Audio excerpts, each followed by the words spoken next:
అందరికి కూడా నమస్కారం అండి.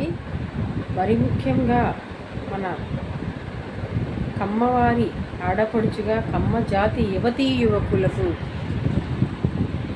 చెప్తున్నాను. కమ్మ జాతి ఆడపడుచుగా కవయిత్రిగా కూడా, అంటే నేను కవిగా కులాలు మాట్లాడకూడదు, కానీ మన జాతి ఎంతో గొప్పదని, ఆ జాతిలో పుట్టిన మీరు దేశ విదేశాలకు వెళ్తున్నారు, చక్కగా చదువుకుంటున్నారు, కానీ మన జాతి కీర్తి ప్రతిష్టలు కూడా పెంపొందించే వాళ్ళలాగా ఉండాలి. ఎవరిని పడితే వారిని లవ్ చేయటం, ఎవరిని పడితే వాళ్ళని పెళ్ళిళ్ళు చేసుకొని రావటం, ఎవరిని పడితే వాళ్ళని మేము చేసుకుంటామంటే తల్లిదండ్రులు ఎంత బాధపడతారో ఒక్కసారి ఆలోచించండి. మన ఏ జాతిలో ఆ జాతి వారికి వారి వారి గొప్పతనాలు ఉంటాయి, కాదనము, కానీ మనకంటూ ఒక ప్రత్యేకత ఉంది.